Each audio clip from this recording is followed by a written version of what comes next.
நாளிலே கர்த்தருடைய வசனத்திற்கு கடந்து வந்திருக்கிற உங்கள் யாவரையும் ஆண்டவர் இயேசு கிறிஸ்துவின் நாமத்தில் வாழ்த்துகிறேன். என்னோடு கூட திருப்புங்கள் புலம்பல் 3ஆம் அதிகாரம் 37ஆம் வசனம். ஆண்டவர் கட்டளையிடாதிருக்க காரியம் சம்பவிக்கும் என்று சொல்லுகிறவன் யார்?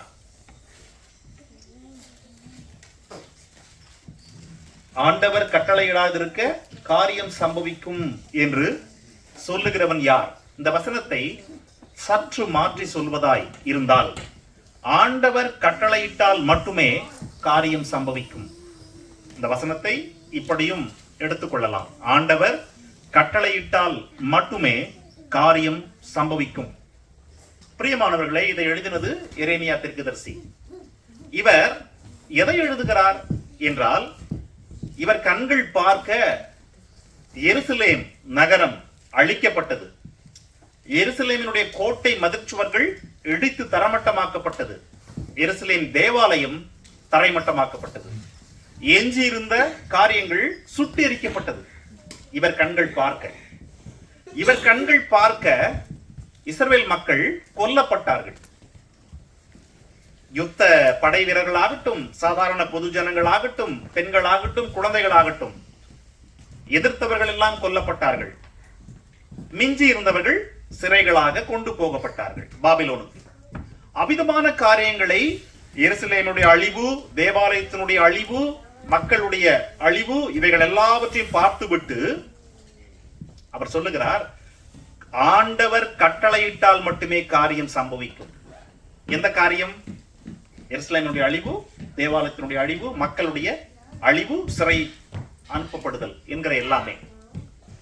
ஆக நாம் அறிந்து கொள்ள வேண்டிய காரியம் என்னவென்றால், உலகம் உண்டானது துவங்கி, உலகத்தில் மனுக்குலத்தை கடவுள் உருவாக்கி வைத்தது துவங்கி இன்று வரைக்கும், இனிமேல் இந்த உலகம் முடிவு வரைக்கும் நடக்கிற ஒவ்வொரு காரியங்களும், மனிதர்களுடைய வாழ்விலாகட்டும், தேசங்களுடைய வாழ்விலாகட்டும், குடும்பங்களுடைய வாழ்விலாகட்டும், கடவுள் கட்டளையிட்டால் மட்டுமே நடக்கும். Do you believe that? எத்தனை பேர் அதை விசுவாசிக்கிறீர்கள்? நீங்கள் விசுவாசித்தே ஆக வேண்டும். There is no any other way, because God is the one controls everything. இதை அழகாக வேறொரு இடத்தில் எழுதி வைத்திருக்கிறார். அதை நான் உங்களுக்கு வாசித்து காட்டுகிறேன். திருப்புங்கள் Daniel chapter 5 verses 23, last part. But the God in whose hand are your life breath and all your ways. கடவுளுடைய கரங்களில் உன் உயிர் காற்று, அதாவது உன்னுடைய நாசியில் இருக்கிற சுவாசம் இருக்கிறது அவருடைய கரங்களில். தானியேல் சொல்றாரு, கடவுளுடைய கரங்களில் உன் நாசியின் சுவாசம் இருக்கிறது, உன்னுடைய உயிர் காற்று இருக்கிறது, உன் ஜீவன் இருக்கிறது. மட்டுமல்ல, உன்னுடைய எல்லா வழிகளும் அவருடைய கரங்களில் இருக்கிறது. இன்னொரு ஆங்கில வேதம் சொல்லுது, God who gives you the breath of life and controls your destiny. கடவுள் மட்டுமே உங்களுடைய destiny. What is the destiny? தமிழ்ல சொல்வதா என்றால் உங்களுடைய விதி. தமிழ்ல விதி என்று சொல்வார்கள் destinyக்கு. He controls your destiny. விதி என்றாலே அது எதிர்காலத்தில் இருப்பதுதான். ஆக எதிர்காலத்தில் உன் வாழ்க்கையில் என்னென்ன காரியங்கள் சம்பவிக்க வேண்டும், எப்பொழுது சம்பவிக்க வேண்டும், எப்படி சம்பவிக்க வேண்டும் என்கிற எல்லா காரியங்களையும் கண்ட்ரோல் பண்றது கடவுள். God controls your destiny. And also God has your breath of life in his hand.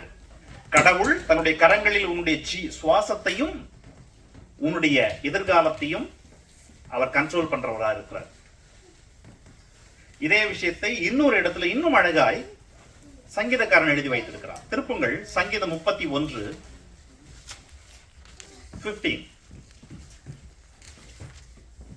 என் காலங்கள் உமது கரத்தில் இருக்கிறது, என் சத்துருக்களின் கைக்கும் என்னை துன்பப்படுத்துகிறவர்களின் கைக்கும் என்னை தப்புவியும்.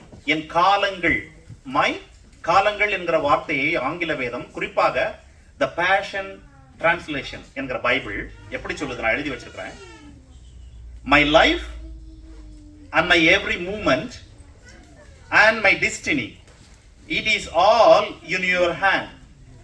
My life and my every movement and my destiny, all in your hand.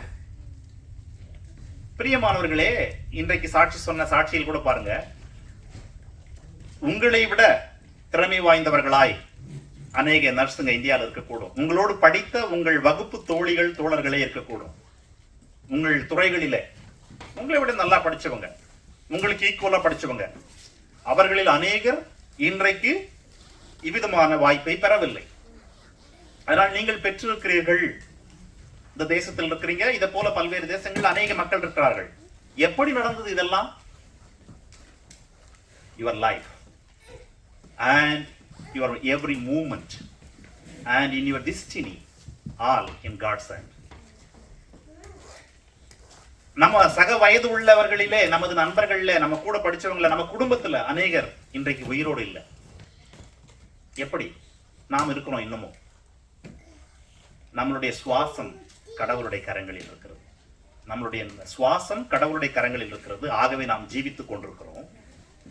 நம்மளுடைய டெஸ்டினியை கடவுள் கண்ட்ரோல் பண்றாரு. ஆகவே we are living. இந்த காரியத்தை எடுத்துக்கொண்டு நாம் சில விஷயங்களை சிந்திக்க போகிறோம். பிரியமானவர்களே, இன்னொரு வசனத்தையும் உங்களுக்கு இது தொடர்பாக உங்களுக்கு காட்டிடுறேன். சங்கீதம் 104:29 வசனம். சங்கீதம் 104:29. அதிலே சங்கீதக்காரன் எழுதுகிறார், கடலிலே திமிங்கலங்கள் இருக்கிறதா. கடல்ல திமிங்கலம் இருக்குது. திமிங்கலம் மட்டுமல்ல, பல்வேறு ஜீவன்கள் இருக்குது. அவைகள திமிங்கலத்தை அவர் சொல்வதற்கான காரணம், அது மிகப்பெரிய ஒரு உயிர், ஒரு பெரிய ஒரு உயிர். அந்த திமிங்கலங்களுக்கு உணவு தருவது கடவுள் தான். ஏற்ற நேரத்தில் அதுக்கு எவ்வளவு உணவு தேவை? டன்ஸ் ஆஃப் ஃபுட் தேவை அதுக்கு, அதனுடைய சைஸுக்கு. ஆகவே அதற்கு உணவு ஏற்ற நேரத்தில் தருவது கடவுள் தானா. ஒருவேளை கடவுள் அதை கொடுக்கவில்லை என்றால், கொடுத்தால் அது சாப்பிட்டு திருப்தி ஆகும். கொடுக்கவில்லை என்றால் அவைகள் உணவில்லாமல் மாண்டு மண்ணுக்கு திரும்புமா. அதுல அந்த வசனம் என்ன சொல்லுதுன்னா, நீர் அவைகளுடைய சுவாசத்தை வாங்கிக் கொள்ள, எடுத்துக்கொள்ள, அவைகளுக்கு இருக்கிற அந்த நாசியில் இருக்கிற அந்த சுவாசம் இருக்குல்ல, திமிங்கலத்துக்கு கூட அந்த சுவாசத்தை கடவுள் எடுத்துக்கொண்டால் அது திறந்து போயிடுமா. ஆக கடவுள் யாருடைய டெஸ்டினி எல்லாம் கண்ட்ரோல் பண்றாரு அப்படின்னா, எல்லா மனிதர்களுடைய டெஸ்டினியை கண்ட்ரோல் பண்றாரு. இந்த உலகத்தில் இருக்கிற எல்லா ஜீவன்களுடைய எதிர்காலத்தையும் அவர் தான் கண்ட்ரோல் பண்றாரு. புதிய ஏற்பாட்டில் ஒரு வசனம் உண்டு, 2 காசுக்கு 5 குருவிகள் கொடுக்கப்படும். 2 காசுக்கு, 1 காசுக்கு 2 குருவி. ஆனா 2 காசுக்கு 1 எக்ஸ்ட்ரா போட்டு 5 குருவி கூட தருவாங்க. ஆனா அவைகளில் ஒன்று கூட கடவுள் அனுமதி இல்லாமல் இறந்து போகாது. கடவுள் அனுமதி இல்லாமல் அவைகளில் ஒன்றும் தரையில் விழாது. ஆக God controls every living being's destiny. God controls. அவிதமான அந்த கடவுள், பிரியமானவர்களே, உங்கள் ஒவ்வொருவருடைய வாழ்வையும், உங்கள் ஒவ்வொருவருடைய எதிர்காலத்தையும் yes in his hand, அவருடைய கரங்களில் இருக்கிறது. when he sees you, எப்படி நாம் சில காரியங்களை ஏற்கனவே ஒரு இதுல என்னதுங்க மெமரியில வச்சுட்டு அவசியம் ஏற்படுவது எடுத்து அந்த போட்டோ பார்க்கிறோமோ, நடந்ததை தான் நம்ம பார்க்க முடியும். ஆனா கடவுள் நடக்க போவதை எடுத்து பார்க்க முடியும். நடக்க போவதை. தட்ஸ் வாட் அவர் காட். இந்த கடவுளுடைய அனுமதி இல்லாமல் இந்த உலகத்தில் இருக்கிற ஒரு மனிதனும், அவன் கடவுளை ஏற்றுக்கொள்ளாதவனாய் இருந்தால் கூட, கடவுளை அறியாதவனாய் இருந்தால் கூட, கடவுளுடைய அனுமதி இல்லாமல் ஒரு மனிதனையும் இந்த உலகத்தில் ஒருவனும் கொன்றுவிட முடியாது. ஆனால் கடவுளை ஏற்றுக்கொண்டவனாய் இருக்கும் பட்சத்தில் அப்படியே அது அவனுக்கும் அது பொருந்தும். For everything. ஏன்னா அந்த திமிங்கலம் கடவுளை அறிந்திருக்குதா? நோ. ஆனா அதனுடைய சுவாசத்தையே கடவுள் வாங்கினவன் மட்டும் தான் எடுக்க முடியும் எனும்போது மனிதர்கள் இல்லையா? இப்பொழுது பாருங்க, நம்ம வாசித்த அந்த அப்போஸ்தலர் பகுதிக்கு வாங்க. அப்போஸ்தலர் 12. அதிலே நாம் எதை வாசித்தோம் என்றால், ஏரோது ராஜா யாக்கோபுவை பட்டயத்தினால் வெற்றி கொன்று விட்டான். யாக்கோபு யாருங்க? இயேசுவினுடைய 12 சீஷர்களில் ஒருவன். அதிலும் குறிப்பாக இயேசுவோடு மிக நெருக்கமாய் இருந்த 3 சீஷர்கள், இன்னர் சர்க்கிள், பேதுரு, யோவான், யாக்கோபு என்கிற அந்த 3 பேர்ல ஒருவன். இந்த 12 பேரையும் கடவுள் 3.5 ஆண்டுகள் பயிற்சி கொடுத்தார்.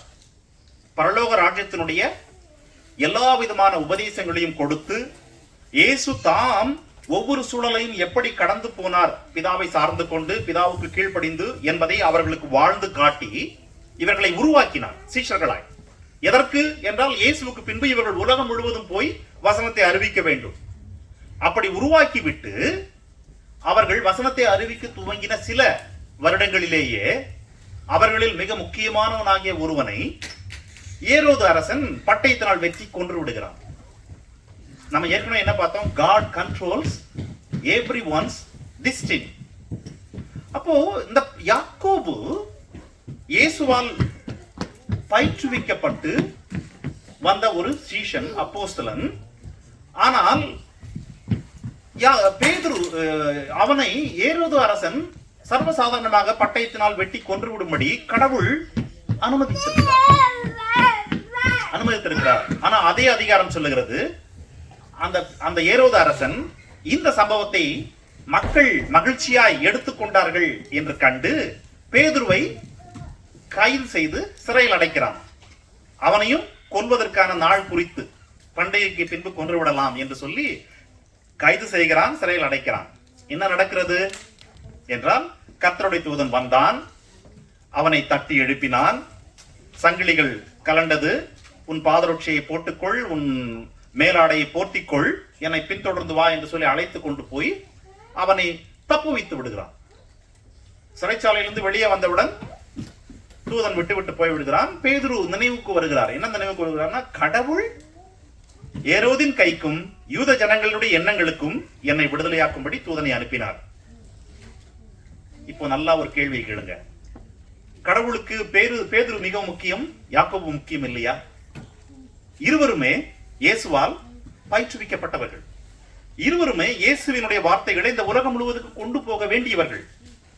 ஒருவனை பட்டயத்தில் கொன்றுவிட்டான், மற்றொருவனை கொல்ல அவன் முயற்சித்து சிறையில் வைத்திருக்கும் போது தூதன் நேரடியாகவே வந்து அவனை தப்பு வைக்கிறான்.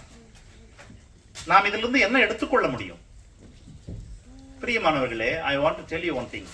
கடவுள் நாம் ஒவ்வொருவரை குறித்தும் நாம் என்றைக்கு இந்த உலகத்தை விட்டு கடந்து போக வேண்டும், இந்த உலகத்தை விட்டு கடந்து நித்திய உலகத்திற்கு, கடவுளுடைய வீட்டிற்கு என்றைக்கு நாம் போக வேண்டும் என்று அவருடைய டைரியில எழுதி வச்சிருக்கார். God has information about each and every one of us in his diary. According to God's diary, யாக்கோபினுடைய நாள் முடிந்து விட்டது. ஆகவே கடவுள் அதை அனுமதித்தார். But according to God's diary, பேதுரு இன்னமும் அநேக காரியங்களை செய்ய வேண்டியது இருந்தது. ஆகவே கடவுள் பேதுருவை தப்புவித்தார். We cannot ask God why you have done this. ஏனென்றால் யாக்கோபுக்கும் யோவானுக்கும் ஒரு அம்மா என்ன பண்ணாங்க, இயேசு கிட்ட வந்து, உம்முடைய ராஜ்யம் வருகிற போது என்னுடைய 2 பிள்ளைகளும் உமக்கு 2 பக்கத்திலே அமர்ந்து அரசாள நீர் வாய்ப்பு தர வேண்டும் என்று கேட்டாங்க. அப்ப இயேசு சொன்னாரு, பெண்ணே, என் 2 பக்கத்துல யார் உட்காரணும்ன்றது நான் முடிவு பண்ணுவதில்லை, கடவுள் முடிவு பண்ணுவது என்றார். இப்போ யாக்கோபு வெட்டி கொல்லப்பட்டு விட்டார், பேதுரு சிறையில் இருக்கிறார், சபை ஜெபித்துக் கொண்டிருக்கிறது. அந்த வசனம் சொல்லுது, அவர்கள் ஊக்கமாய் ஜெபித்துக் கொண்டிருந்தாங்களாம். அந்த ஜெபித்துக் கொண்டிருந்த கூட்டத்தில் ஒருவேளை இந்த யாக்கோபுடைய அம்மாவும் இருந்திருப்பாங்க. யாக்கோபு இறந்து விட்டார், இவர்கள் எல்லாம் ஜெபித்துக் கொண்டிருக்கிறாங்க பேதுருவுக்காக. பேதுரு கதவை தட்டுகிறார். பேதுரு வந்த உடனே யாக்கோபுடைய அம்மாவுக்கு என்ன கேள்வி தோன்றிருக்கும்? பேதுருவை காப்பாற்றினது போலவே என் பிள்ளையை இவர் காப்பாற்றி இருக்க முடியுமே, என் ஆண்டவர். நாங்கள் இப்பொழுது ஜெபித்தோம், காப்பாற்றினார், பேதுரு யாக்கோபையும் காப்பாற்றி இருக்க முடியுமே, ஏன் காப்பாற்றவில்லை என்று அவர்கள் கேள்வி கேட்கவில்லை. She humbled herself and she acknowledged God controls everyone's destiny. கடவுள் எல்லாருடைய எதிர்காலத்தையும் அவர் கண்ட்ரோல் பண்றாரு என்பதை அந்த பெண்மணி அறிந்து கொண்டிருப்பார்கள். புரிந்து கொண்டிருப்பார்கள், கடவுளுக்கு கொடுக்க வேண்டிய கனத்தை செலுத்தி இருப்பார்கள் என்று நான் பூரணமாய் விசுவாசிக்கிறேன். எழுதப்படவில்லை, but I believe it. This is how we as a believer of Jesus, disciple of Jesus should be. எரேமியா 26ஆம் அதிகாரம், ஜெரமியா chapter 26, அதிலே 2ஆம் வசனம் பாருங்க. 2ஆம் வசனத்துல கடவுள் எரேமியா கிட்ட சொல்றாரு, எரேமியாவே நீ போய் ஆலயத்திலே நின்று வருகிற யூதாவினுடைய மக்கள், யூதா பட்டணத்திலிருந்து வருகிற எல்லா மக்களுக்கும் நான் உனக்கு சொல்லிய எல்லா வார்த்தைகளையும் ஒன்றையும் குறைத்து போடாமல் சொல்லு என்று சொல்லுகிறார். நான் உனக்கு சொன்ன எல்லா வார்த்தைகளையும் ஒன்றையும் குறைக்காமல் வருகிற எல்லோருக்கும் சொல்லு என்று சொல்லுகிறார். எரேமியா சொல்லுகிறார். சொன்ன அந்த எரேமியாவை 8ஆம் வசனத்துல மக்கள், அதாவது ஆசாரியர்கள், தீர்க்கதரிசிகள், ஜனங்கள் எல்லோரும் பிடித்துக் கொண்டு என்ன சொல்றாங்கன்னா, நீ சாகவே சாக வேண்டும். ஏன் என்றால் நீ ஒரு தீர்க்க தரிசனம் சொல்லியிருக்கிற, அது எங்களுக்கு பிடிக்கல. நீ சொன்ன தீர்க்க தரிசனம் என்ன? இந்த எருசலேம் தரைமட்டமாகும், இந்த எருசலேம் மண்மேடாய் போய்விடும், இந்த ஆலயம் இடிக்கப்படும் என்றெல்லாம் நீ சொன்னல்ல, ஆகவே நீ சாக வேண்டும் என்று சொல்லுகிறார்கள். 11ஆம் வசனத்துல மீண்டும் தீர்க்கதரிசிகளும் ஆசாரியர்களும் எரேமியாவை பிடித்துக் கொண்டு, நீ மரண ஆக்கினைக்கு பாத்திரவான், யூ மஸ்ட் பி, உன்னை நாங்கள் கொல்லவே வேண்டும் என்று நிற்கிறார்கள். ஆனால் வேதம் சொல்லுகிறது, அதே அதிகாரத்தினுடைய கடைசி வசனத்துல, எரேமியாவை கொல்ல ஜனங்களின் கையில் ஒப்பு கொடாதபடிக்கு சாப்பானுடைய குமாரனாகிய அகிக்காம் அவனுக்கு சகாயமாயிருந்தான். இவன் அரசனுடைய ஒரு அதிகாரி, அரசனுடைய ஒரு மந்திரி. இந்த மந்திரி எரேமியாவை இந்த மக்கள் கொன்று விடாதபடிக்கு அவனை பாதுகாத்தார்கள் என்று வேதம் சொல்லுகிறது. ஆனால் அந்த அதிகாரத்துல 20ஆம் வசனத்திலிருந்து வாசிக்கிற கேளுங்க, வெர்சஸ் 20 கீரியாத்தியாரின் ஊரானாகிய செமாயாவின் குமாரன் உரியா என்னும் ஒரு மனுஷனும் கர்த்தருடைய நாமத்தினாலே தீர்க்க தரிசனம் சொல்லுகிறவனாயிருந்தான். அவன் எரேமியாவின் வார்த்தைகளுக்கு சரியாக இந்த நகரத்திற்கும் இந்த தேசத்திற்கும் விரோதமாக தீர்க்க தரிசனம் சொன்னான். எரேமியா என்ன சொன்னானோ அதை போலவே எரேமியாவுக்கு முன்பே இந்த உரியா தீர்க்க தரிசனம் சொல்லியிருக்கிறான். என்னவென்று, இந்த எருசலேம் தரைமட்டமாகும் அல்லது இந்த யூதா சின்னாபின்னமாகும் என்கிற எல்லா காரியத்தையும் தீர்க்க தரிசனம் சொல்லியிருக்கிறான். சொன்னவுடன் என்ன நடந்தது? யோயாக்கீம் ராஜா அவனுடைய சகல பராக்கிரமசாலிகளும் இணைந்து அவன் வார்த்தையை கேட்ட போது அவனை கொன்று போடும்படி எத்தனிக்கிறார்கள். அவன் உயிருக்கு பயந்து எகிப்துக்கு ஓடிடுறான். உரியா தீர்க்கதரிசி எகிப்துக்கு ஓடிடுறான்.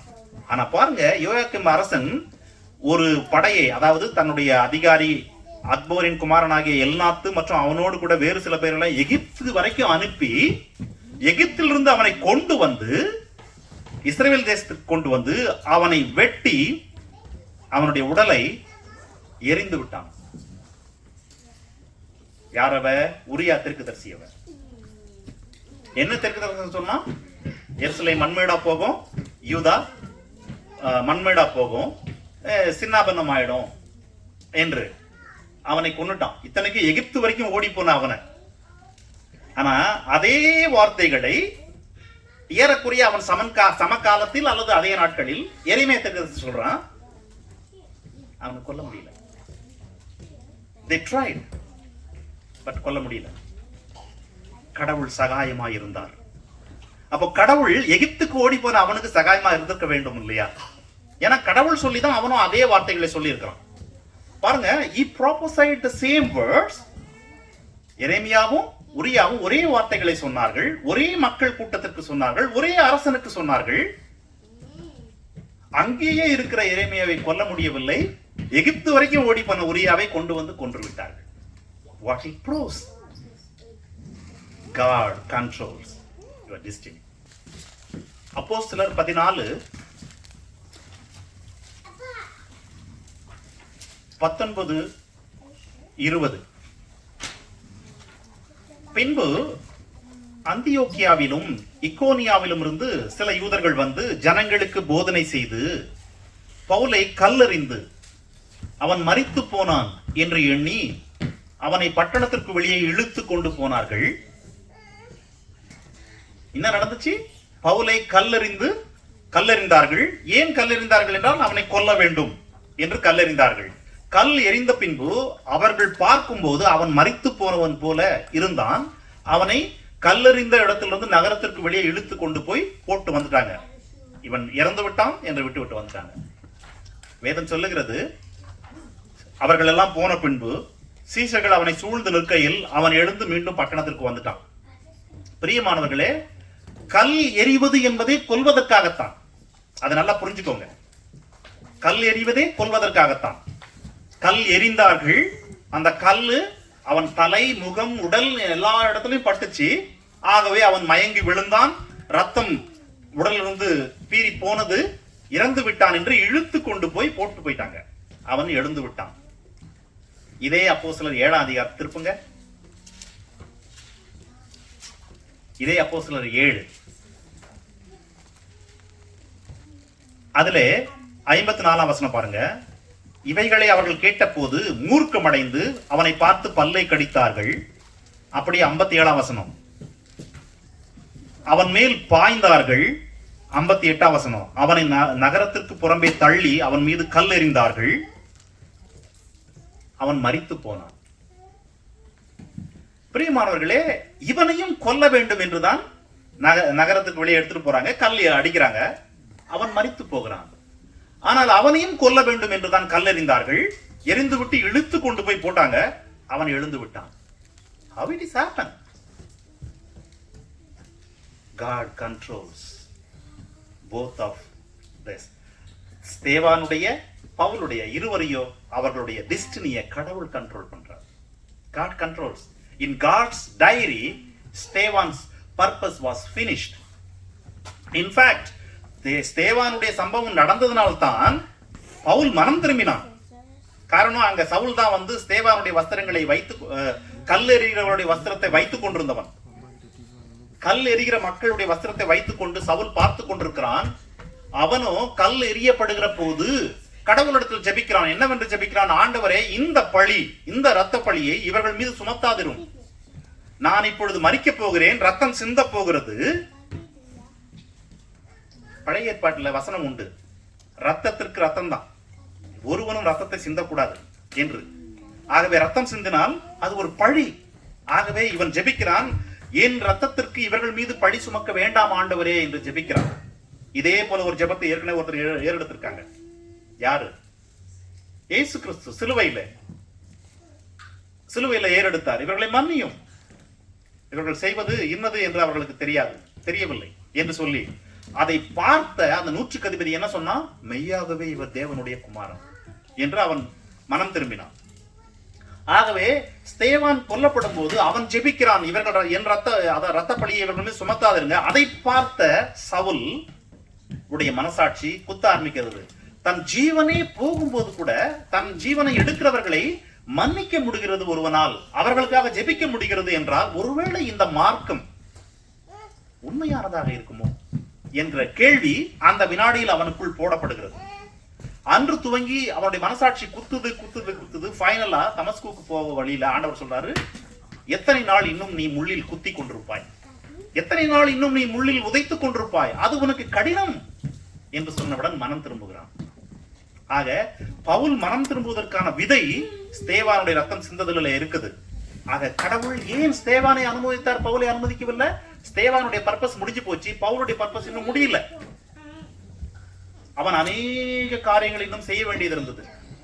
God controls the destiny. எப்பொழுது ஒரு மனிதனுடைய வாழ்க்கை இந்த உலகத்தில் முடிந்தது என்று கடவுள் தீர்மானிக்கிறாரோ, கடவுளுடைய டைரியின் அடிப்படையில் God calls him home, heaven. கடவுள் அழைத்துக் கொள்ளுகிறார். அது யாராயிருந்தால் அதை நாம் மறந்து போகக்கூடாது. எரேமியாவுடைய வாழ்க்கை முடியவில்லை, அவன் இன்னும் சொல்ல வேண்டிய தீர்க்க தரிசனம் இருந்தது, கொல்லப்படவில்லை. உரியாவுடைய தீர்க்க தரிசனம் முடிந்து விட்டது, கடவுள் அனுமதித்தார். ஸ்தேவான் அனுமதிக்கப்பட்டான், பவுல் இல்லை. பேதுரு தப்புவிக்கப்பட்டான், யாக்கோபு இல்லை. ஆக இது எல்லாமே ப்ரூவ் பண்றது என்னன்னா, God has a plan for each and every one. இந்த பவுல் எழுதுகிறார் பாருங்க, 1 கொரிந்தியர் 4ஆம் அதிகாரத்தினுடைய 9ஆம் வசனத்துல அவர் எழுதுறாரு, இந்த பவுல், நல்லா கேட்டுங்க இந்த வசனங்களை. ஆண்டவரை விசுவாசிக்கிற நாம் இந்த வசனங்களை எல்லாம் நன்றாக அறிந்திருக்க வேண்டும். பவுல் சொல்றாரு, எங்களுக்கு தோன்றுகிறபடி தேவன் அப்போஸ்தலர்களாகிய எங்களை மரணத்திற்கு குறிக்கப்பட்டவர்கள் போல் கடைசியானவர்களாக காணப்பட பண்ணினார். என்னது? மரணத்திற்கு என்றே நியமிக்கப்பட்டவர்கள். ஒரு பெரிய குற்றங்களை பண்ணிவிட்டு, கொடூரமான குற்றங்களை பண்ணிவிட்டு கோர்ட்ல போயிட்டு மரண தண்டனை என்று தீர்ப்பெல்லாம் கொடுத்துட்டு, ஆனா என்னைக்கு என்று தீர்மானிக்காம கோர்ட்ல வச்சு ஜெயில வச்சிருப்பாங்க நிறைய பேரை. அவங்களுக்கு அனுமதி, என்ன அனுமதினா ஜனாதிபதி கிட்ட மனு போடுறது, சுப்ரீம் கோர்ட்ல போறது, எல்லாமே பண்ணி ஃபைனலா எல்லா இடத்துலயும் சாங்ஷன் இல்ல என்று வந்து விட்டா அதுக்கப்புறம் டேட் குறிச்சு அவனை மரண தண்டனை நிறைவேற்றுவாங்க. இதுதானே சட்டத்தின்படி வழக்கம். அப்படி மரண தண்டனை குறிக்கப்பட்டாயிற்று, ஆனா என்னைக்குன்னு தான் தெரியல என்பது போல அப்போஸ்தலராகிய எங்களை கடவுள் வச்சிருக்கிறாருன்றார் பவுல். அப்போஸ்தல ஊழியத்திற்கு வந்து விட்டார்களா அவர்கள்? யாரு? இயேசுவினுடைய 12 சீஷர்கள். அதற்கு பின்பு பவுல் வந்துட்டாரா? கடவுளுடைய பார்வையிலே அவர்களை எதற்கு வைத்திருக்கிறாராம்? பவுல் சொல்றாரு, மரணத்திற்கு குறிக்கப்பட்டவர்கள். They were considered to be put death at any time என்றுதான் எங்களை வைத்திருக்கிறார். அது மட்டுமல்ல, வேடிக்கை ஆனாங்க. இந்த உலகத்தில் இருக்கிற மக்கள் எல்லோருக்கும் அப்போஸ்தலர்கள் வேடிக்கை பொருளாயிட்டாங்களாம், காட்சி பொருளாயிட்டாங்களாம். மீண்டும் அதே அதிகாரத்தினுடைய 13ஆம் வசனம் சொல்லுது, இந்த அப்போஸ்தலர்களை கடவுள் எப்படி இருக்கும்படியா அனுமதிச்சிருக்கிறானாக்கா, அழுக்கு, எல்லோரும் துடைத்து போடும் அழுக்கை போல அல்லது இந்த உலகத்தினுடைய குப்பையை போல இருக்கும்படிதான் கடவுள் அனுமதிச்சிருக்கிறான். உலகத்துல நம்ம என்ன நினைச்சுக்கிறோம், கடவுளுடைய ஊழியத்தை செய்ய வருகிறவனாக்கா அவன் பயங்கர ஒரு மனுஷன், அவனுக்கு கடவுள் அப்படியேப்பட்ட ஒரு பாதுகாப்பை தருவாரு, அப்படி ஒரு இதை தருவாரு, அவனை இப்படி வச்சுக்குவார், அப்படி வருவார். அது எல்லாமே ஓரளவுக்கு உண்மைதான் என்றாலும் கடவுளுடைய பார்வையிலே கடவுளுடைய ஊழியத்தை செய்கிறவர்களை மரணத்திற்கு குறிக்கப்பட்டவர்களாக நியமிச்சிருக்கிறார். அதை அனுபவித்த மனிதன் எழுதுகிறான், நாங்கள் இந்நாள் வரைக்கும் உலகத்தின் குப்பையை போலதான் இருக்கிறோம். உலகத்தின் குப்பை. ஒவ்வொரு ஊர்லயும், ஒவ்வொரு சின்ன சின்ன ஊர்கள்லயும், இந்த ஊர்ல ஒரு தெருவு இருக்கும், அந்த தெருவினுடைய அந்த மூலையில குப்பை கொட்டி வைப்பாங்க, அல்லது இந்த பக்கம் போற மூலையில குப்பை கொட்டி வைப்பாங்க, இல்லையா? வீட்டுக்குள்ள குப்பை கொட்ட வழியில இப்பதான் குப்பைகளை கலெக்ட் பண்றாங்க. முந்தியெல்லாம் காலையில எழுந்து போயிட்டு கொண்டு போய் கொட்டிட்டு வருவாங்க, அந்த பக்கம் இந்த பக்கம் மாட்டு சாணியோ அல்லது ஏதோ வீட்டுல இருக்கிற எல்லாமே. அவர் சொல்றாரு, எங்களை இந்நாள் வரைக்கும் உலகத்தின் குப்பையை போலவும் அநேகர் அல்லது எல்லோரும் துடைத்து போடுகிற அழுக்க போலவும் தான் வச்சிருக்கிறார் கடவுள். ஆனா அப்படி வைத்திருந்தாலும் கூட God controls their destiny. கடவுள் அவர்களுடைய எதிர்காலத்தில் என்னென்ன சம்பவிக்க வேண்டும், எப்பொழுது சம்பவிக்க வேண்டும், எவ்விதமாய் சம்பவிக்க வேண்டும் என்கிற எல்லாவற்றையும் God controls. மட்டுமல்ல, அதே பவுல் மீண்டும் ஒரு வசனத்தை எழுதுறாரு. என்ன எழுதுறாருன்னா, ரோமர் 8ஆம் அதிகாரத்தினுடைய 35ஆம் வசனம், ரோமர் 8:35, உமது நிமித்தம் என் நேரமும் கொல்லப்படுகிறோம் அல்லது அடிக்கப்படும் ஆடுகளைப் போல எண்ணப்படுகிறோம் என்று பழைய ஏற்பாட்டினுடைய வசனத்தை சொல்றாரு. என்று உமது நிமித்தம் எந்நேரமும் கொல்லப்படுகிறோம் அல்லது அடிக்கப்படும் ஆடுகளைப் போல ஒப்பு கொடுக்கப்படுகிறோம் என்று நேரிட்டாலும் கூட என்று எழுதுகிறார். நேரிட்டது. அவர்கள் அடிக்கப்பட்டார்கள், துன்புறுத்தப்பட்டார்கள், காயப்படுத்தப்பட்டார்கள், வேடிக்கை பொருளாக்கப்பட்டார்கள், எல்லாம் அனுபவிச்சாங்க. இப்படித்தான் கடவுள் தன்னுடைய ஊழியர்களை அந்த நாட்களில் பயன்படுத்தினார். அவர்கள் மூலமாக வசனம் பரம்பினது. மக்கள் இயேசு அண்டையில் வந்தார்கள். புது புது ஊர்களிலே சபைகள் உருவாயிற்று. எல்லாம் நடந்தது. ஆனா அவர்களை மேன்மையானவர்களாக அல்லது மிகவும் உயரிய பதவியில் இருக்க வேண்டியவர்களாக, செல்வ சீமான்களாக கடவுள் மாற்றவில்லை. அவர்களை they considered as themselves எப்ப வேணாலும் கொல்லப்படலாம் என்கிற எண்ணத்தை எப்பொழுதும் மனதில் வைத்துக் கொண்டேதான் அவர்கள் ஊழியத்தை செய்து கொண்டிருந்தாங்க. பிரியமானவர்களே, 1999ஆம் வருடத்துல ஒரிசாவில் ஜனவரி 23ஆம் தேதி ஆஸ்திரேலியாவை சேர்ந்த ஒரு மிஷனரி கிரகாம் ஸ்டைன்ஸ் என்கிற ஒரு ஊழியக்காரரும் அவருடைய 2 பிள்ளைகள் 9 வயது 11 வயது மட்டுமே நிரம்பிய 2 ஆண் பிள்ளைகள் ஆகிய இந்த 3 பேரையும் ஒரு பெரிய 50க்கும் அதிகமான ஒரு கும்பல் அவர்கள் உறங்கிக் கொண்டிருந்த அவருடைய வாகனத்தில் வைத்து கொளுத்தி கொண்டுட்டாங்க, எரிச்சிட்டாங்க. they tried themselves. எப்படியாவது பிள்ளைகளையாவது காப்பாற்றலாம்னு அவர் வெளியே தூக்கி போட்டா கூட எடுத்து திரும்ப உள்ள போட்டு எரிச்சிட்டாங்க. அவங்க நினைச்சுக்கிட்டாங்க அந்த 50 பேர் கும்பல் நாங்க நினைச்சு சாதிச்சிட்டோம் அப்படின்னு. they don't know God controls their destiny. யாருடைய destiny? கிரகாம் ஸ்டைன்ஸோட destiny and the both boys destiny. God controls. According to God, his ministry in Orissa was over. His ministry, because அவரும் அவருடைய 2 பிள்ளைகளும் அந்த ஒரிசாவில் விதைக்கப்பட்டார்கள். கடவுளுடைய பர்பஸ் அதுதான், விதைக்கப்பட்டார்கள். விதை விழுந்துருச்சு. இன்றைக்கு ஒரிசாவில் கிறிஸ்தவம் வளர்ந்திருக்குது. அவருடைய மனைவி கிளாடிஸ் ஸ்டைன்ஸ் அவர்கள் ஒரு பேட்டியில சொல்லியிருக்காங்க, என் கணவரையும் என் பிள்ளைகளையும் எரித்து கொன்றவர்கள் தண்டிக்கப்பட வேண்டும் என்பது என்னுடைய விருப்பம் அல்ல.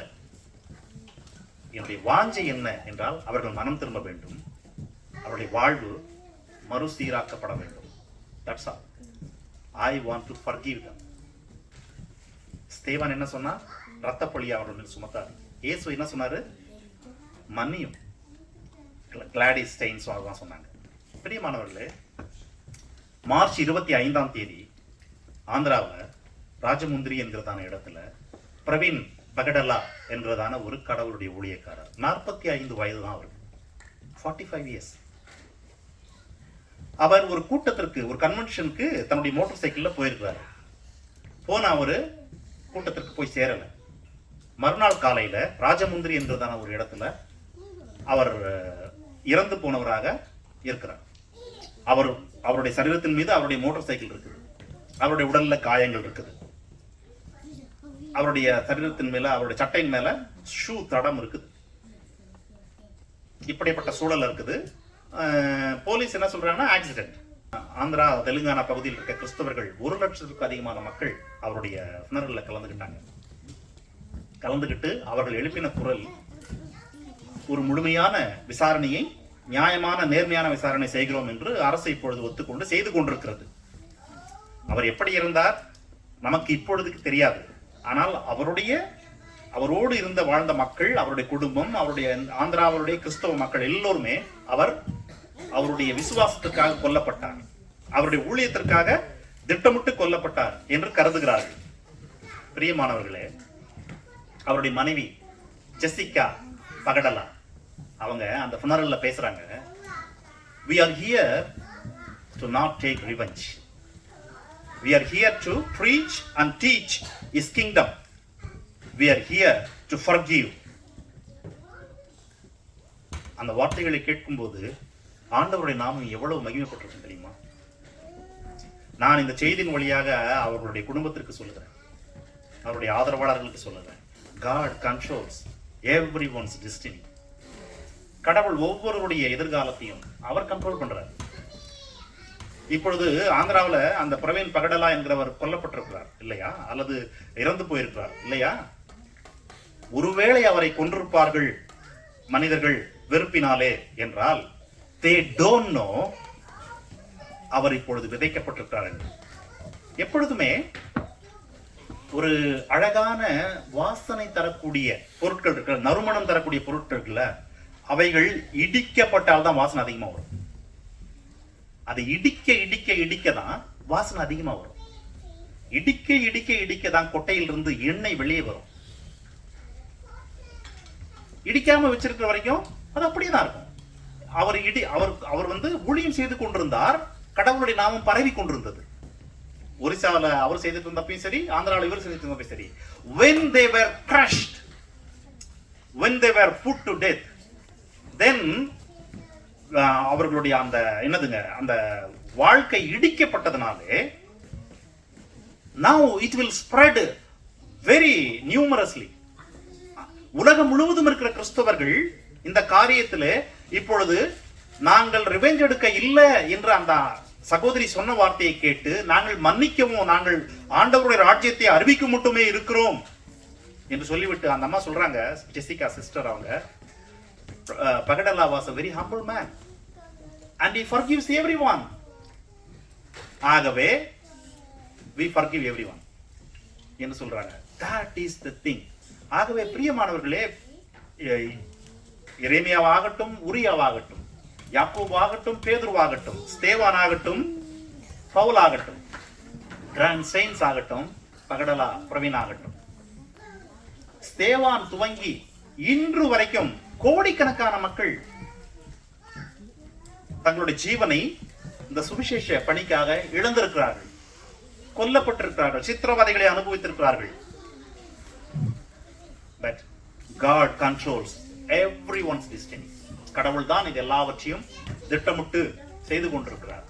ஆகவே யாரெல்லாம் கிறிஸ்தவர்களை, கிறிஸ்தவ ஊழியர்களை துன்புறுத்த வேண்டும், அடிக்க வேண்டும், அவமானப்படுத்த வேண்டும் என்று இந்த உலகம் முழுவதும் செய்கிறார்களோ அவர்கள் அத்தனை பேரும் அறியாத காரியம் ஒன்று என்னவென்றால், God controls and they followed his master Jesus Christ. அவருடைய வழியில் தான் அவங்க நடந்து கொண்டிருக்கிறாங்க. ஏனென்றால் அப்போஸ்தலர்களாகிய இவர்களை கடவுள் மரணத்திற்கு குறிக்கப்பட்டவர்கள் போல காணப்பட பண்ணினார், கடைசியானவர்களாக என்று வேதம் சொல்லுகிறது. பிரியமானவர்களே, ஒரு நல்ல ஒரு பாடல் உண்டு இல்லையா, என்னை மறவா இயேசுநாதன். அந்த பாடல்ல சகோதரி சாராள் நவ்ரோஜி எழுதியிருக்காங்க. என்ன எழுதியிருக்காங்கன்னா, நீர் அறியா யாதும் நேரிடா என் தலை முடியையும் எண்ணி, நீர் அறியா யாதும் நேரிடா என் தலை முடியும் நீர் எண்ணினீ என்று. Yes, he controls my destiny and he controls each and every one of your destiny and he controls all of your destiny. So அவர் அறியாமல் ஒன்றும் நடக்காது. ஏதாவது நடக்குதா, you to humble yourself that God allowed it. ஆக பிரவீன் பகடலா அவருக்கு அப்படி நடந்திருக்குதா? we humble as a Christians. It is God in his sovereignty allowed it. ஸ்தேவானை கொன்ன போது முதல் நூற்றாண்டு கிறிஸ்தவ சபை சிதறி போனது. எருசலேமிலிருந்து எல்லா இடங்களுக்கும் சிதறி போனது. They don't know, by doing that only gospel was spreaded very rapidly. If they stuck in only Judea, if they stuck in only in Jerusalem, it will not go very fast. So God put Stephen as a seed. Paul repented after some time. And இந்த சபை சிதறி போனது, வசனம் எல்லா பகுதிகளுக்கும் வேகமாய் கொண்டு போகப்பட்டது. You see that? அந்த விதை விழுந்ததிலே அல்லது ஸ்தேவான் கொல்லப்பட்டதிலே அற்புதமான கடவுளுடைய ஒரு மகிமை வெளிப்பட்டது, வாசனை வெளிப்பட்டது இல்லையா? ஆகவே whenever something happen as a Christians, God controls our destiny. அதை நாம் ஒரு நாளும் மறந்து போக வேண்டாம். லூக்கா 10:3 இயேசு சொல்லுகிறார், புறப்பட்டு போங்கள், ஆட்டுக்குட்டிகளை ஓநாய்களுக்குள்ளே அனுப்புகிறது போல இதோ நான் உங்களை அனுப்புகிறேன். இயேசு தம்முடைய சீஷர்களை சுற்றி இருக்கிற பகுதிகளுக்கு அனுப்பின போது அவர் சொல்றாரு, ஆட்டுக்குட்டிகளை ஓநாய்களுக்குள்ள அனுப்புவது போல நான் அனுப்புறேன்னு சொல்றாரு. பிரியமானவர்களே, நிறைய ஆடுகள் இருக்கிற இடத்துல ஒரு பகுதியில ஒரே ஒரு ஓநாய் வந்தா கூட போதும், ஒவ்வொரு ஆடா அது கொன்னு தின்னு தீத்துரும். ஒவ்வொரு ஆடா கொன்னு கடிச்சு ரத்தத்தை குடிச்சு தின்னு தீத்துரும் ஒரு ஓநாய் வந்தாவே. இயேசு சொல்றாரு, ஓநாய்களுக்குள் ஆட்டுக்குட்டிகளை அனுப்புறாராம். ஆடுவாது ஃபைட் பண்ணும், நல்லா வளர்ந்த ஒரு ஆடாவது கொம்பு நல்லா முளைச்சிருக்கும், கொஞ்சம் எதிர்த்து ஃபைட் பண்ணும், ஓடி தப்பிக்க முயற்சி பண்ணும். ஆட்டுக்குட்டி என்ன பண்ணும்? பட் கடவுள் இப்படிதான் அனுப்பியிருக்கிறார். ஓநாய்களுக்குள், நிறைய ஓநாய்கள் இருக்கிற இந்த உலகத்திற்குள் ஆட்டுக்குட்டிகளை போல நம்முடைய சீஷர்களை அனுப்பியிருக்கிறார். அப்ப ஆட்டுக்குட்டி என்ன பண்ணணும்? அது போய் ஃபைட் பண்ண முடியாது, ஃபைட் பண்ண கூடாது. You only seek God's protection. You only seek God's grace. You only seek God's wisdom. Only go where God asked you to go. That's all. இங்க இயேசு அனுப்புன இடத்துக்கு தான் அவங்க போனாங்க. ஆக இயேசு உங்களை எங்கு அனுப்புகிறாரோ அங்கே போங்கள். இயேசு விடத்திலே கிருபையை, ஞானத்தை பெற்றுக்கொள்ளுங்கள், பாதுகாப்பை பெற்றுக்கொள்ளுங்கள். நீ ஒரு ஆட்டுக்குட்டி தான், நீ போற இடத்துல இருக்கிறதெல்லாம் ஓநாய் தான் என்பதை புரிந்து கொள்ளுங்க. நீ ஓநாய்களுக்கு மத்தியில் தான் போக போகிறாய் என்பதை புரிந்து கொள்ளுங்க. ஆகவே ஓநாய் ஒரு ஆட்டுக்குட்டியை தன்னோடு நட்பாய் வைத்துக் கொள்ளாது. தன்னோடு நட்பாய் வைத்துக் கொள்ளாது. அந்த ஆட்டுக்குட்டியினுடைய ரத்தத்தை எப்படியாவது குடிக்கணும்னு தான் பார்க்கும். That is what a world we are living. But the word is God controls your destiny. And God has your breath of life in his hand. அவருடைய கரங்களில் உன்னுடைய சுவாசம் இருக்கிறது. கடைசியா ஒரு வசனம் இயேசு சொன்னாரு, வெளிப்படுத்தின விசேஷம் 1 அதிகாரத்தினுடைய 18 வசனத்துல, கடைசி பகுதி, and I have the keys of death. இயேசுவிடத்தில் தான் மரணத்தினுடைய திறவுகோல் இருக்கிறதா இப்பொழுது. Jesus only has the keys of death. When Stephen was kneeled down and everybody having the stone in their hand, I believe what was happened. Jesus opened the door for him by using the key which he has. Jesus opened the door for Stephen. Once he opened, they stoned him, but they don't know anybody. ஸ்தேவானுக்கும் அது தெரியல, கல்லறிஞ்சவனுக்கும் அது தெரியாது, மற்ற கிறிஸ்தவ உலகத்திற்கு அன்றைக்கு இருந்தவங்களுக்கு அது தெரியாது. கடவுள் திறந்த பின்புதான் இது நடந்தது. பேதுருவை சிறையில் வச்சிருந்தப்போ God was not open the door. அல்லது பவுலை கல்லடித்த போது கடவுள் இயேசு அதை திறக்கவில்லை. ஆகவேதான் பவுல் திரும்ப எழுந்து வந்தார். பிரவீன் பகடலா அவர் போனப்போ ஆண்டவர் he opened the door. Graham Steins, God opened the door. The sons, அவர்கள் இருவரும் ஒரே ஒரு வசனத்தை கூட எங்கேயுமே அறிவிக்காம விதைக்கப்பட்டாலும் God's purpose was fulfilled. Do you believe that? Jesus has the keys of death. And அவர் திறக்காமல் யாருமே அந்த கதவு வழியா போக முடியாது. ஏன்னா அது அடைக்கப்பட்ட கதவு. நான் ஏன் இன்னைக்கு இங்க நிக்கிறேன் உயிரோடு என்றால் எனக்கான கதவை கடவுள் அடைத்து வைத்திருக்கிறார். எவ்வளவு நாளைக்கு அடைச்சு வைப்பாரு? I don't know. When he opens, I have to go. When he opens, everyone has to go. He may be one of the greatest missionary. That doesn't matter. When God sees in his diary, his purpose is finished on this earth. It is finished. ஆகவே by this message, I encourage the Christians, all of you, and from all over. உங்களுக்கு வருகிற எந்த விதமான ஒரு போராட்டங்கள், துன்பங்கள், அல்லது உங்களுக்கு விரோதமாய் எழும்புகிற எவ்விதமான ஒரு சக்திகள் இருந்தாலும், believe, உங்களுடைய சுவாசம் ஆண்டவரிடத்தில். உங்களுடைய டெஸ்டினி அவர் தான் கண்ட்ரோல் பண்றாரு. அந்த பகுதியை நான் சொன்னேன்ல, சங்கீதம் 31 அதனுடைய கடைசி லைனை நான் வாசிக்கிறேன். சங்கீதம் 31:15, என் காலங்கள் உங்களுக்கு கரத்தில் இருக்கிறது. இது தமிழ்ல படிச்சுட்டு, என் சத்துருக்களின் கைக்கு, என்னை துன்பப்படுத்துகிறவர்களின் கைக்கு என்னை நீர் தப்புவியும் என்று ஜெபிக்கிறார் அங்க சங்கீதக்காரன். பேஷன் டிரான்ஸ்லேஷன் சொல்லுது, my life, my every movement and my destiny, it is all in your hand, so I know you can deliver me from my enemies. Since God has your destiny, since God is controlling it, he can able to deliver you until he open the door. Until he open the door. ஆகவே put all your விசுவாசத்தை கடவுள் மீது வையுங்கள். And humble yourself under God's mighty hand and give all the glory to him that he controls your destiny என்று அறிக்கையிடுங்கள்.